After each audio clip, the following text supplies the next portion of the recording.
so I don't know what are the basic stuff you know and what you don't know. So if the basic facts, if you already know them, don't worry about it. 40 questions, 35 minutes.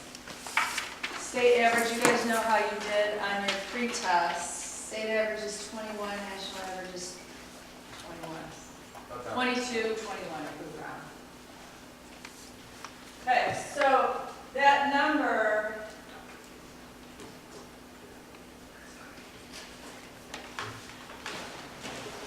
okay, have you guys seen this yet? No. The guessing strategy? Okay, one of the things I saw and one of the things I looked at is, especially, see that you guys see this bottom circle here? If you're guessing, they recommend that you pick one go-to letter and use that letter for the whole thing. And that applies to all the subjects. So if you're not sure, if you don't finish all of them, pick one of the center letters. That's what not the bookends means. Pick one of the center letters. Your odds will increase if you just pick one letter and have that be your guessing letter the whole time. Science is only going to have 4 choices, so they recommend when you're picking that letter not to pick A or D. Pick one of the center ones. Math has 5. I don't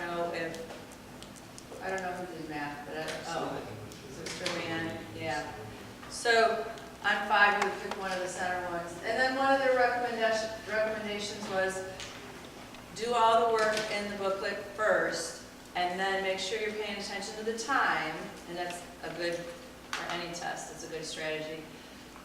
When you have a couple minutes left, 5 minutes left, that's when you transfer everything, instead of going back and forth. And it'll also help you from getting off on your numbering. So those are just some general things.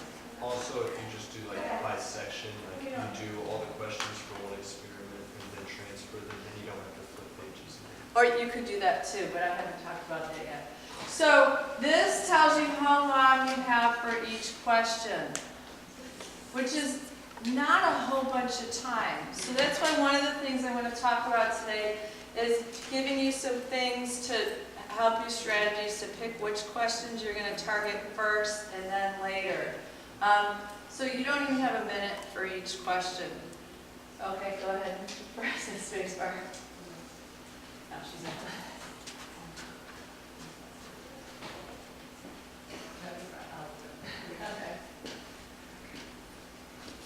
Okay, generally easiest to hardest. Second bullet, I see this when I'm teaching. If you're stuck on a question, don't obsess over that question. Don't stay there and obsess over it. If you find yourself getting caught, move on to the next one. And that applies to any test you're taking anytime. Every physics test. Okay. No calculator, so I want you to be half full, right? Optimistic. There's not going to be any really hard math in the science portion. If you don't need a calculator, the math is not going to be hard. So if you're not a big fan of math, don't worry about the science section. Okay, 4th bullet down. The science test is broken up into passages. Everything I read getting ready to do this talk today said, do not read that passage first, especially if you're a slow reader. Go to the questions, and then later, if you feel like you need to read the passage, read it. But don't go straight to the passage and read that first.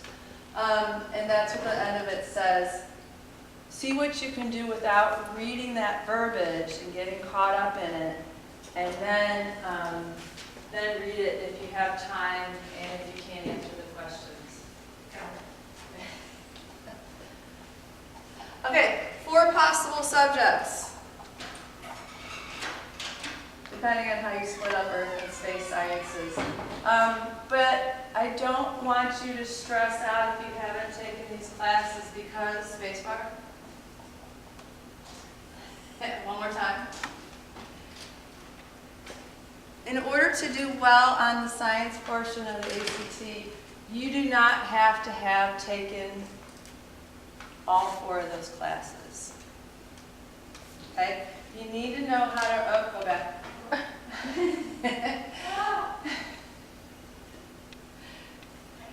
Okay. You need to know how to read, and you need to understand some general things about charts and graphs.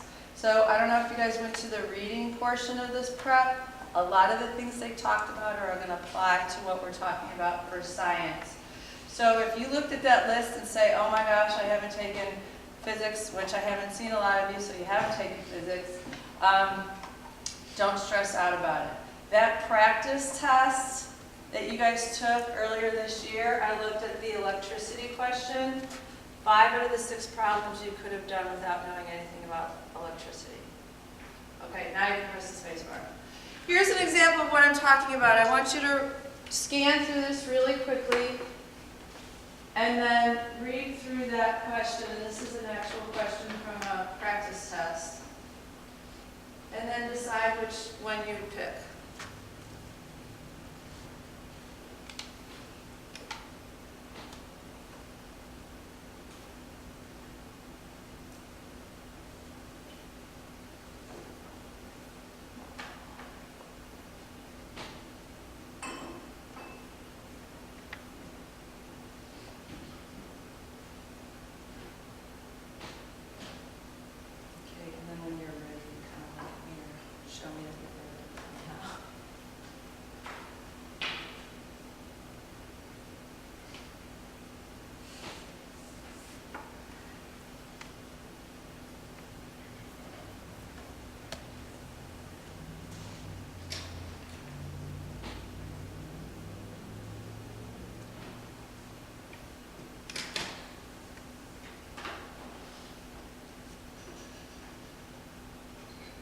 Okay, are we good?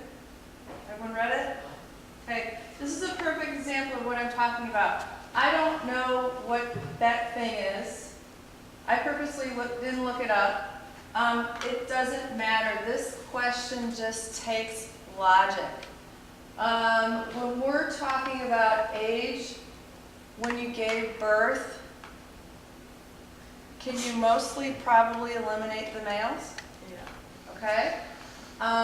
So that gets rid of C and D, and then we have A and B, and hopefully you thought, well, if I went to adult, I might have already missed when they gave birth for the first time, so I'm going to pick newborn, especially based at those ages and months where they're first giving birth. So I want to, it goes pretty quickly before they're giving birth, so I want to start really soon, and that's why I would pick newborn females. But we're not even talking about that yet. We're going to see this again, but right now we're not even talking about that. Point here is, I don't like biology. I don't like gooey things. I don't like blood. But I could answer this question without having taken biology for a long, long time. Okay? So make sure, I just want to give you confidence in your ability to do the science portion. Okay? Yeah, good. And then there's one more. This is a rough split up. Like I said, the science portion, and you guys have seen this on the test you took earlier. They're broken up into passages, and this is kind of a rough breakdown. If you want to go ahead and press spacebar. Here's the, for sure, percentage of the test. The big part of that is going to be the research summaries. And then you'll have data representation, and then the conflicting viewpoints. And what I wanted to say additionally about this is the nice thing about that breakdown, the conflicting viewpoints are the ones that you are going to have to read, and that's the lowest percentage. So what you're going to want to do is try to pick that low-hanging fruit, which are the quicker ones, and that's the bigger percentage of the test. So that helps you, especially if you're not a quick reader. Okay, now you can go. And keep going. There's a whole bunch of them. Oh, okay, there you go. First bullet, math in reading. I'm not going to talk about that. That's not my bailiwick. But what I do want to talk about next are the referral and the reasoning skills. Those are the two different skills that you're going to see on the science questions. Last two bullets. Referral questions are going to be something specific. You are going to be able to find the answer on the test. So they're not going to require prior knowledge. They're going to require you being able to read critically, read charts, and read graphs.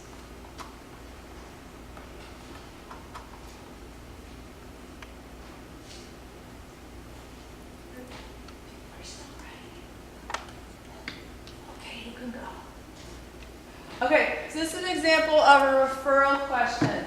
So, you don't even need the passage to answer this question. I want you to read through that and take a look at the chart and then see which one you would pick. I'm going to do the same thing.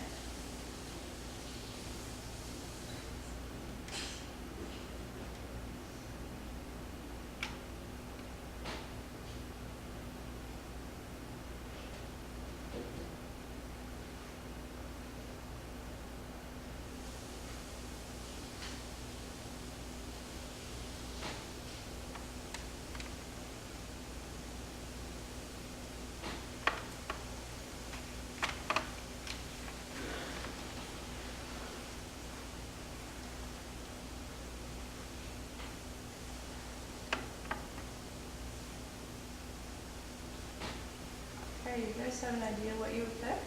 C. It's not C. A. I agree with A. Who said I didn't know there were questions. A? Here's one of the critical words. Let's go through and read that question again. Compared to the ocean water below it, in this nice chart, you got to think about ice on the top, and then it's not solid all the way down, so it's seawater underneath. So the key word there is the solidity of sea ice in contact with the seawater. So what we're looking for, and it's the line between the gray on the bottom. Oh, no, you're going down. No. The bottom is gray, and that's the seawater. So what we're looking for is salinity right at that point where seawater and ice are touching. And then you also need to recognize that the seawater salinity is that dotted line all the way through. So in this case, it's going to be higher because right when they're in contact, the sea ice salinity, I'm too short, is right there. Okay, let me say something else about this. A lot of these charts and graphs, well, most of the graphs, they're going to have more than one line on them. Okay, so make sure you're reading the keys. In this case, there's not a separate key. It just tells you where seawater salinity is. So you have to be able to look at these graphs and look at them critically and understand the two different lines that are going to be on there. Okay, so does this make sense what a referral question is? You didn't need to know anything about salinity. You didn't need to know anything about, well, you kind of needed to know that there's ice on top and water underneath, but the graph told you that. Okay, so that's what a referral was. Next is that you're going to have to do some reasoning, the next type of question.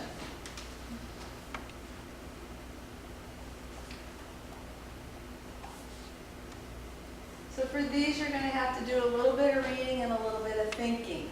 And I'll let you read through that, and then we'll go through and I'll give you an example of that.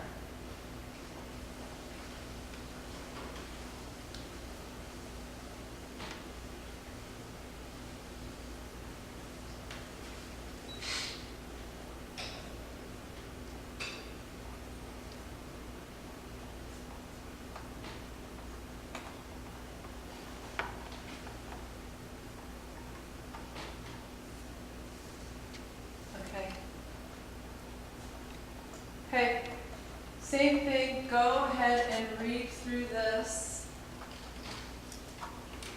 and then read through your choices, and then we'll talk about it.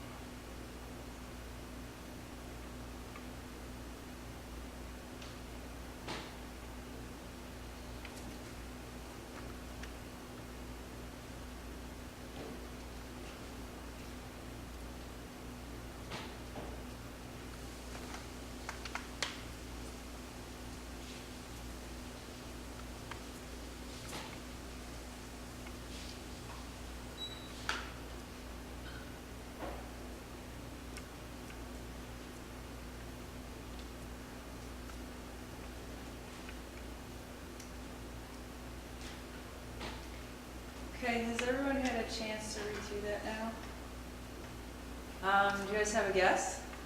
Yeah. What do you guys think? You said D. I agree with you.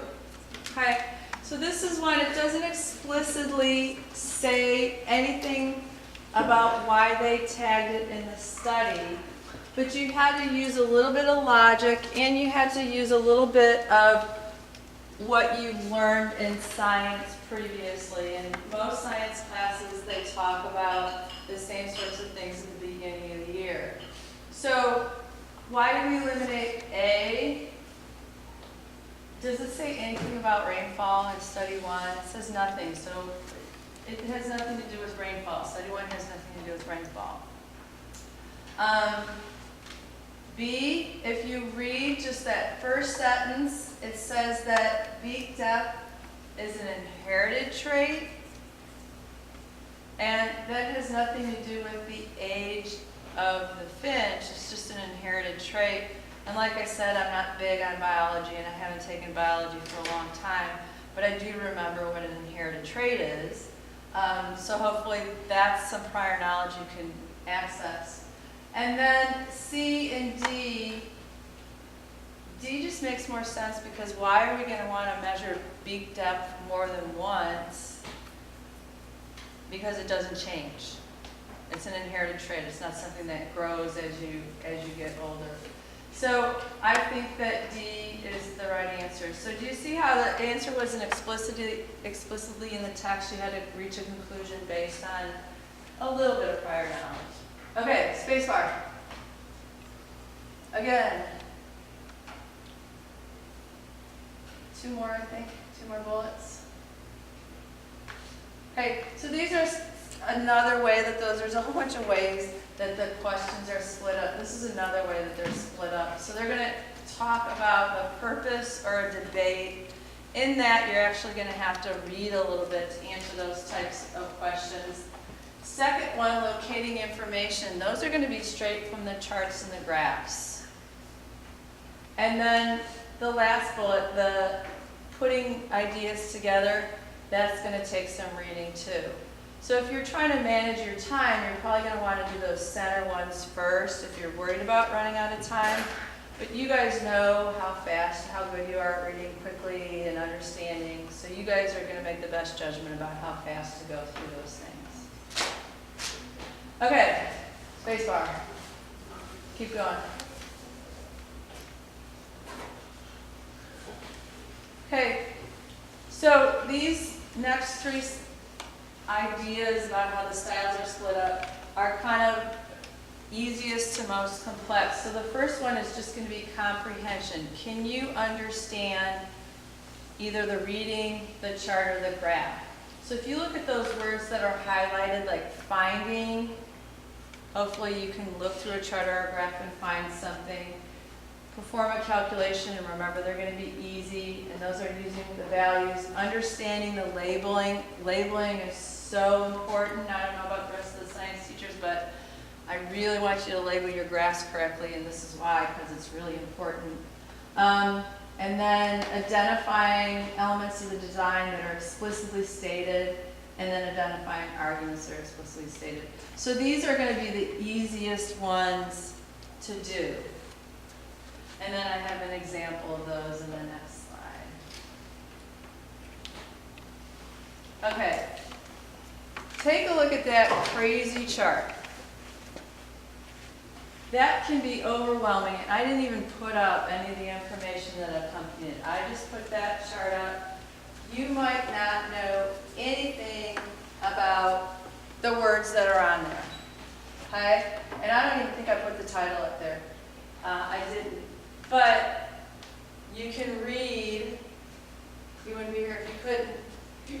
Down here we've got intensity on my x-axis, frequency on my y-axis. Those are the first things you should look at when you're looking at these things. What is in the chart? What is in the graph? How is it labeled? What is it telling me? Okay? So that's the first thing you're going to look at. The key at the top, remember I talked about you're going to have a lot of times two different lines. Up here they have an air and water the two different dotted lines. So first you're going to look at the graph, and then there's different groups of data. S equals 100%, S equals 10 to the negative 1%, negative 2%, negative 8%. So they're kind of grouped together that way. It doesn't even matter what S is to answer this question. So let's go through and read that question. Based on this figure, which is crazy and complicated, a sound of a given frequency will have the highest intensity for which of the following sets of conditions.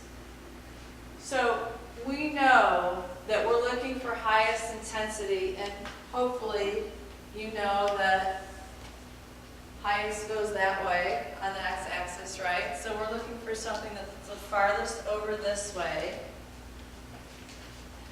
And then if you look at the answers here, the answer is going to help you with the questions. They have the answers grouped according to S. So to answer this question, you're going to look for the S's that have the highest intensity. So the S of 100% has the highest intensity. You guys all see that, how it's the one over to the right? S equals 100%. And then after that, you just need to be able to tell that air is the one set of dotted lines and water is the other set. And you would pick the one that's S is 100% and in water, so the answer for that one would be F. So you didn't need to know anything. This would fall under physics, but you didn't need to know anything about physics to answer this question. You just needed to know how to read a graph. So that's what I mean by comprehension. You should just be able to read a graph and you should be fine for those types of questions. Okay? Good? Okay, next one. So this is the next step up, and I'll let you go ahead and read through all those key words.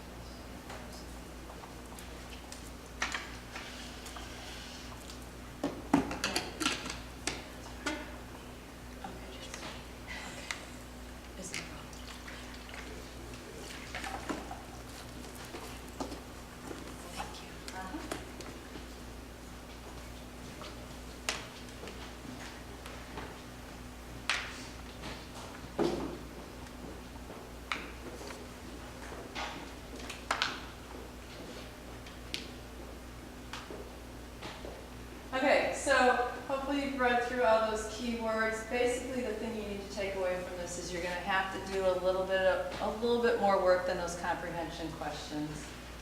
And then that last bullet, pay attention to direct. Hopefully you know that word from your math classes. They move in the same direction, and then inverse, they move in opposite directions. So now I have an example of this type of question. So go ahead and look at that chart, read through the question. Once again, I haven't given you the passage at all. You should be able to read, you should be able to answer this question without the knowing what the passage says at all. And you might have to do a tiny bit of math to do this one.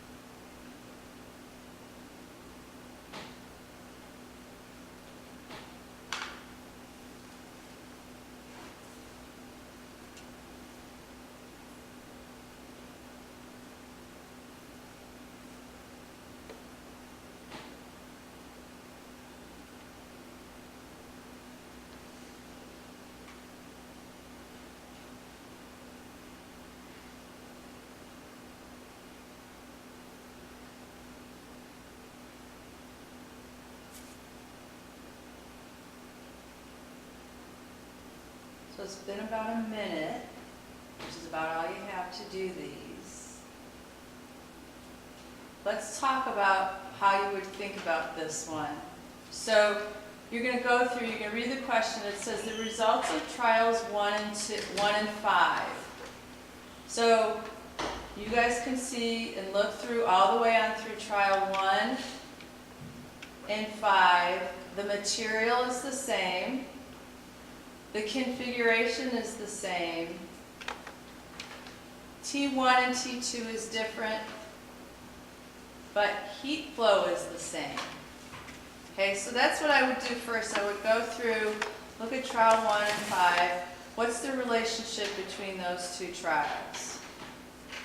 And then you're going to go through and you're going to eliminate. So this isn't necessarily requiring prior knowledge, but it is going to require some thinking. And so answer A says temperature of the hotter wall only. So 1 and 5 have different temperatures for the two walls, but the heat flows the same. So I would eliminate answer A because that doesn't seem to make sense. B is going to go out the window for the same reason. Because the heat flows the same, but the T1 and T2 is different. So then we're down to C and D. And I would pick D because if I add together T1 and T2 for 1, I get 70. And if I add together T1 and T2 for 5, I get 170. Those two numbers are the same, so C goes out the window, and that leaves us with D. And then you're going to go through and check. Check the differences. The difference between 50 and 20 is 30. The difference between 170 is 30. The answer is D. So it didn't take chemistry to answer that question. It took some logic and being able to analyze that chart. So that's the kind of question you would get for an analysis question. You have to do a little bit of thinking, looking at the chart. It's not going to be just straight from the chart. Okay, spacebar. And this is the highest level of thinking you're going to have to do for these questions.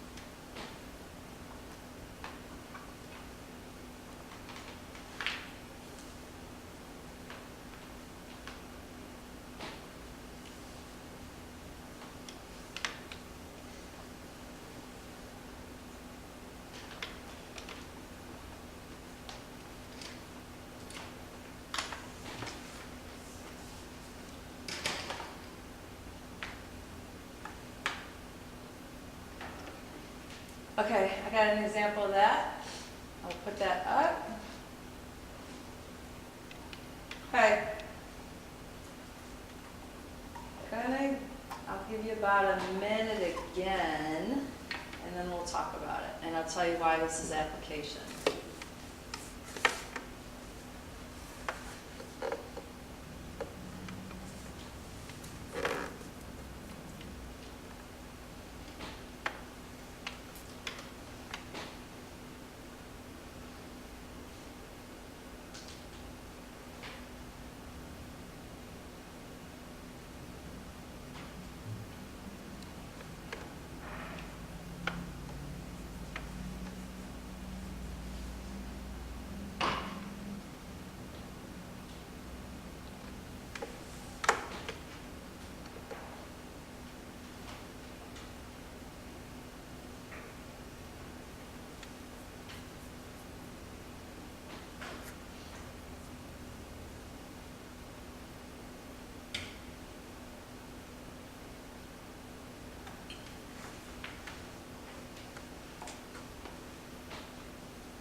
Okay, so that's about a minute.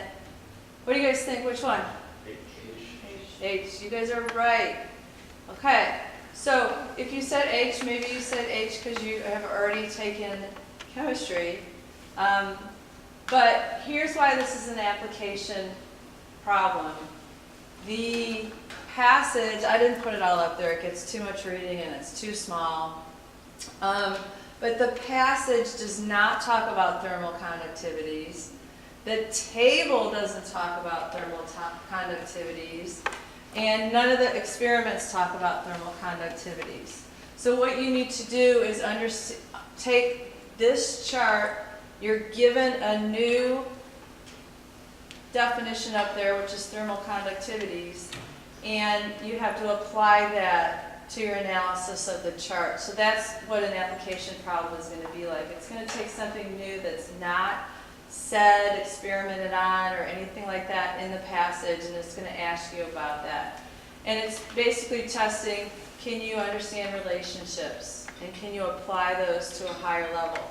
The other reason I wanted to put this up there is because I don't know if you've already heard this a million times, but this is one of those not true problems, and you're going to see these. You need to be careful because I think your first impulse when you're taking a test is to pick a right answer. And so you might read F, which is true because you read what thermal conductivity is, and then the higher the heat flow, the higher the thermal conductivity. You read F and you compare brick and then the glass wool, and you'd circle F and you'd move on and you would go wrong. So make sure you do slow down and read, and especially look for those not true words, because they're going to slip those in there and they're trying to make sure you're reading critically. So make sure you don't make that mistake. So this is one technique that I use, is just put a little T after each phrase, and that's going to help me decide which one is true and which one's not, so I can keep track of them. Because you can write all you want in that book. You paid for it. So that's going to help you keep track, because there's going to be a lot going through your mind. This is going to help you keep track of which ones are which. So that's something to look out for. Okay, spacebar. Okay, let's talk just a tiny bit about graphs. The points here are just the same things they talked about in reading. You're going to look for the main point. Headings or titles. What do those categories mean? And since this is science, make sure you're paying attention to your units. Your units are going to be important for a lot of these questions. You have to read those axis labels too.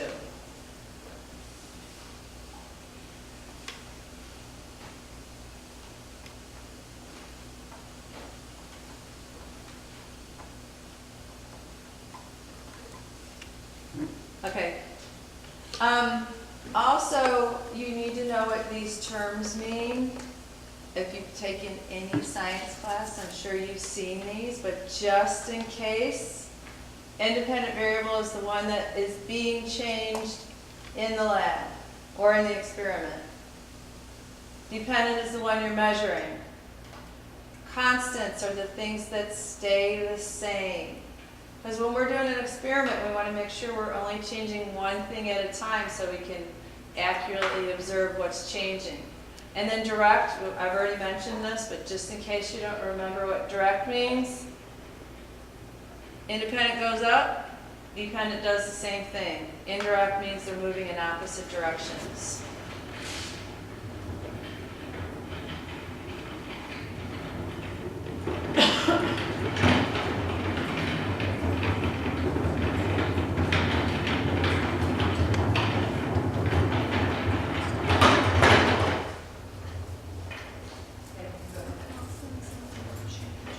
A nice, easy way to remember this, I don't know if you've seen this before, on a graph is dry mix, and I put down what all those letters mean.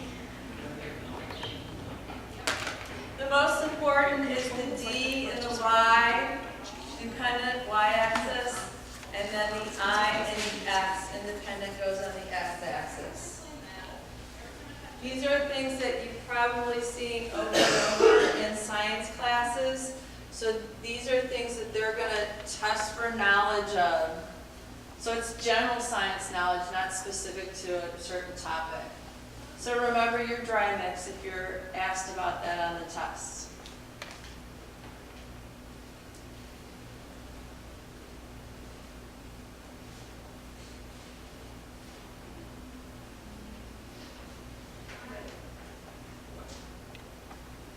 Okay, and hopefully you remember all this, but just in case, just nice little graph. I just went to Google Images.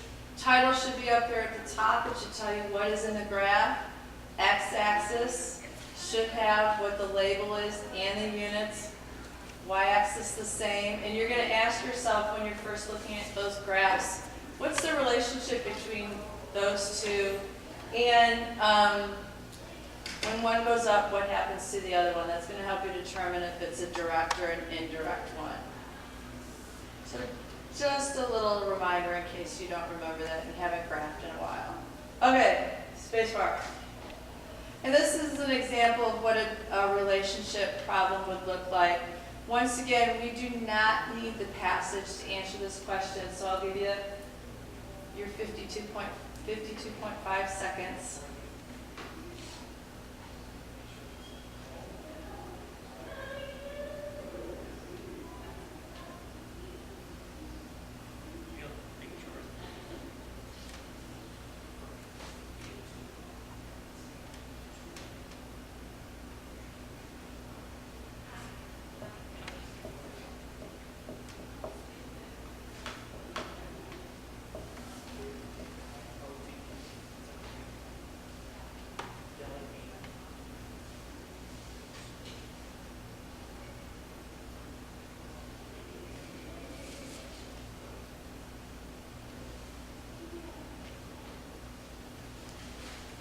You guys all done?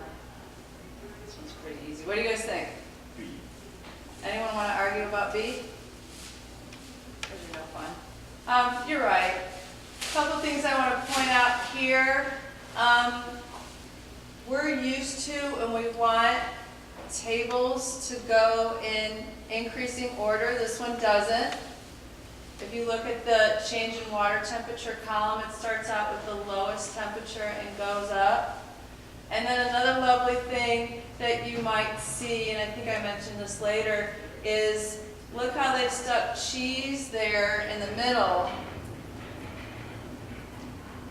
And the values don't all increase when you're going up for water temperature and heat released. That's something you're going to see, and they're checking to make sure that you're paying attention. And I don't know if they think that might lead you to pick A or D maybe because the temperature changes, but watch for that when you're going through these charts especially. They're going to slip one of those in there once in a while. Okay, spacebar. I didn't know who my audience would be, so I reminded you of what slope was. I've also been told by Ms. Lakey that I'm not supposed to use slope anymore, so it's rate of change. But just remember, it's change in y over change in x. Y over x. And I didn't say this, don't tell anybody, but if you can't remember that at all, remember Yum Yums on the picnic table. I didn't say that, and this isn't being recorded. Y, Yum Yum, then there's a line on the picnic table, the two, like an old-fashioned Yum Yums on the picnic table. I didn't just tell anybody that. Okay, just in case you didn't remember what slope was, spacebar. Here's an example of a slope question. So I'll let you read through that. This actually depends more on your math ability than it does on your science ability. You have to understand how to deal with exponents and fractions. And for this one, this is the first one, second one where I said this, but I would write on the piece of paper. It's hard doing this stuff without writing. So I would suggest writing this out. I'm going to look really quick to try to remember.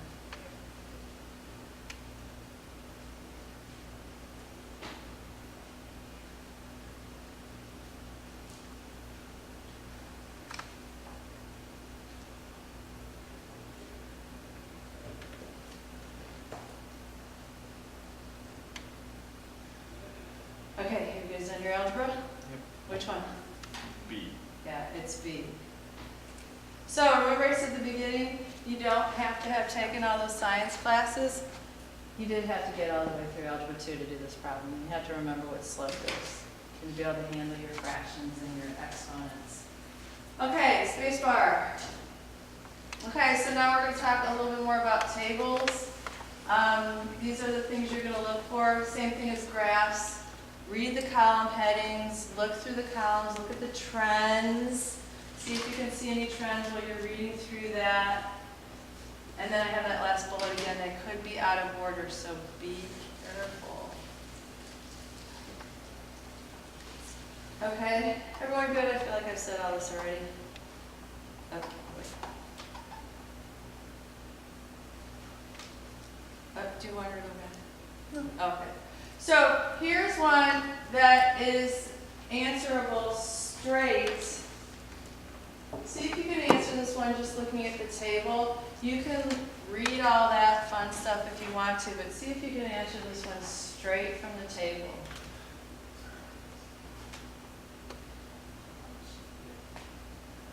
I gotta read.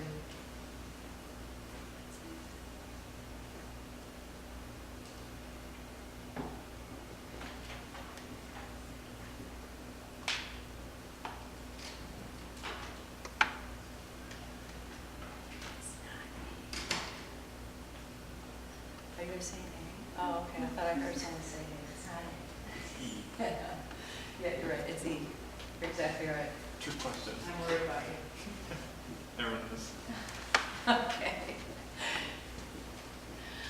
Okay, so like I said, this is one where you should be able to look straight at the table and look at how conveniently the ray fluxes in that big long unit.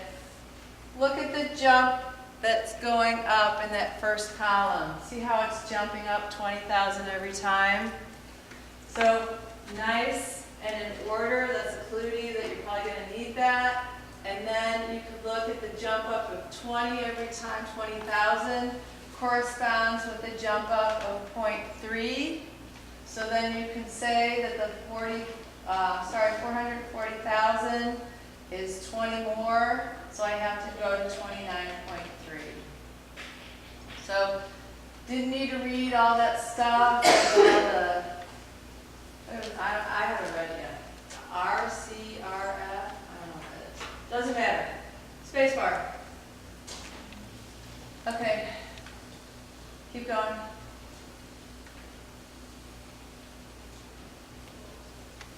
Go back. Okay, so this is one of the things you're going to have to do is you're going to have to read through those and draw conclusions based on what's there. This is going to require a little bit of reading and a little bit of thinking because you're drawing conclusions.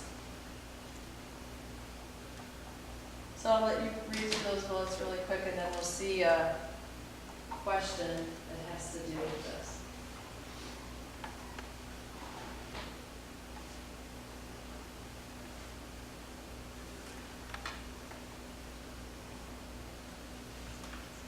Okay, probably one of the most important ones is that last one. Make sure you're not drawing conclusions that have nothing to do what's in the data. So if you hit the space bar, I've got the same table and the same passage as the first example I put up there. So you've already seen this. So go through and read through the question for that one. And then I'll just give you a half a second for this one.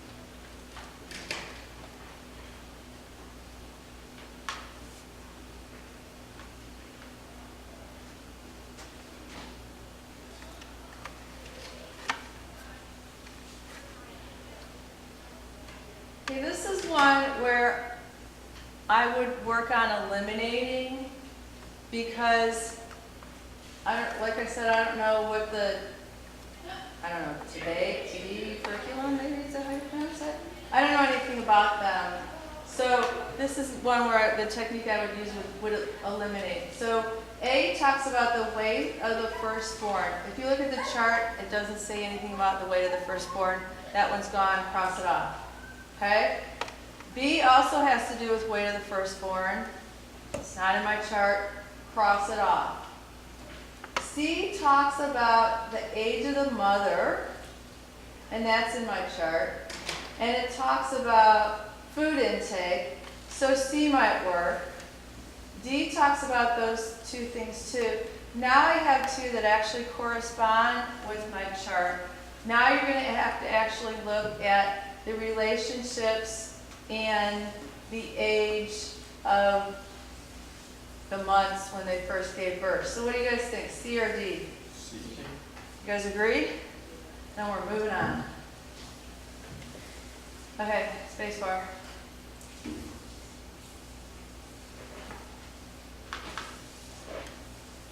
Okay, this is, if you feel like you need them, these are some strategies, order of operations, if you will, on how you're going to go through questions like this. A lot of this we've talked about already. Pay attention to your axes, pay attention to the scale, units of measure, and trends. So this is kind of, we've talked about all of this. So let's hit the space bar. Okay, this is an example of a data representation question. And so go ahead and read it.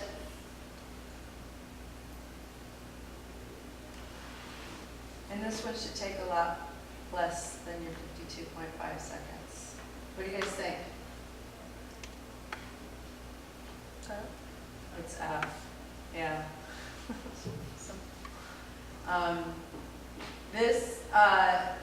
And this is another one where you're going to have those different, where you need that key and you need to know where yellow and blue is. But this is such a nice, easy one because it's so dramatic.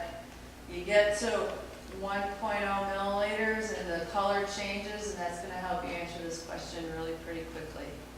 So this is another one. If you haven't taken chemistry, you could still answer this question. And if you haven't even read the passage, you could still answer this question. Okay, next. Okay, so these are the research summary type of questions, and these are some things you're going to want to do for these. And you guys can read, so I'm not going to read those out loud.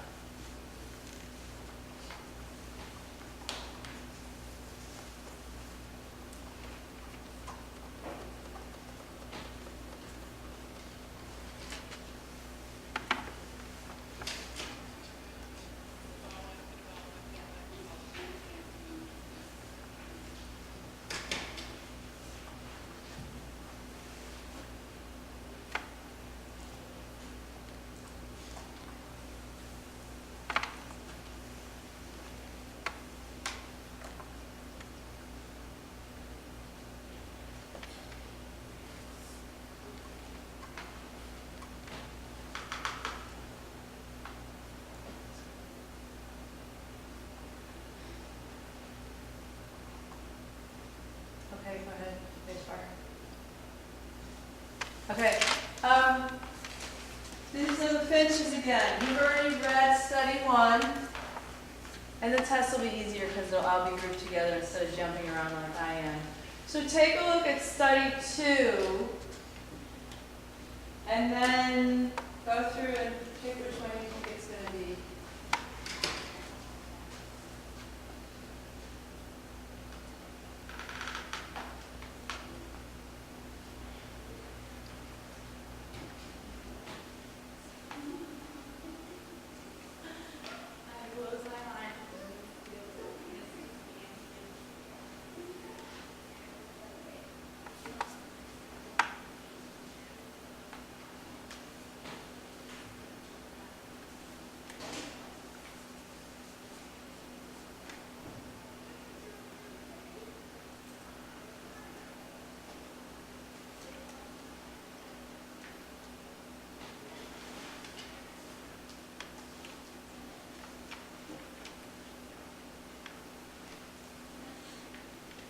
What do you guys think? C. I think it's B. The reason I think it's B, because just scanning through, if you read A, and this is an elimination, if you read A, if you just scan through, you can see that highlighted word in study 1 and in study 2, so that one's gone. B has the, I'm not even going to try to pronounce it, but they're highlighted. If you look through study 1 and study 2 is not highlighted with that word at all, so that's why I think it's B. So this is an example of what the research summary questions are going to be like. They're going to ask you to compare 2 different studies, and this is a perfect example of that. And notice how I look for those highlighted words. It's another technique to kind of speed you up if you're worried about time. Okay, spacebar. Okay, and this is my last thing, so. Oh, no, go back. Oh, no, this is it. Sorry, I thought you were spacebar. Is that okay. going to be where the arrow line is? Okay, no, there's not. I must have screwed up. Okay, so this is the last type of problem. This is the last type of passage, excuse me. This is the one, the conflicting viewpoints. This is the one that's going to require the reading, and this is going to take the longest time. So if you're worried about time, and especially if you're a slow reader, you are going to look for this one and do this one last, because it's going to require the most thought and the most reading. You're going to have to read through it all, same types of questions, but more reading. Okay, spacebar.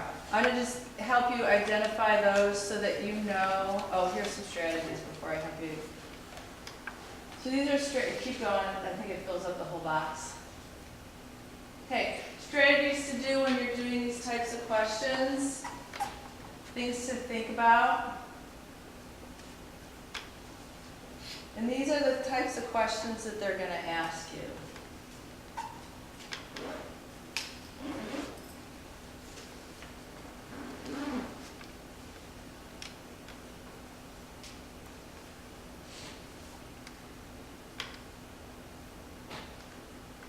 Okay, these are the, like I said, these are the ones you're going to have to read all the way through. And the things that the test is most going to be interested in is, like it says, conflicting viewpoints. So you're going to need to be able to understand what both viewpoints are, and the questions are going to target the differences between those. So this is why if you're worried about reading comprehension and time, this is the one you're going to pick last. Okay, spacebar. How are we going to know whether or not to pick last or first? You're going to look for, in this case, it's the 2 sciences discuss, and then I have one more. And it's my last slide if you're falling asleep. Point of difference in viewpoint. Those are the words you're going to look for. I didn't put an example of this up because you're going to have to read the whole thing, and it would be too small. But use the techniques you would on the reading test. There you go. Okay. If you have any questions, let me know. If you want this, let me know. Otherwise, good luck. And here was my whole goal with this whole thing before you wrap up and go. I wanted to give you confidence with this science portion of it, especially if you're not feeling confident about your science abilities. Most of this is reading. If you're worried about your reading ability, I don't think I helped you. But I just wanted to give you confidence about that. You can look at a chart, you can read a graph. You guys will do great on this part. Thank you for coming. Yes.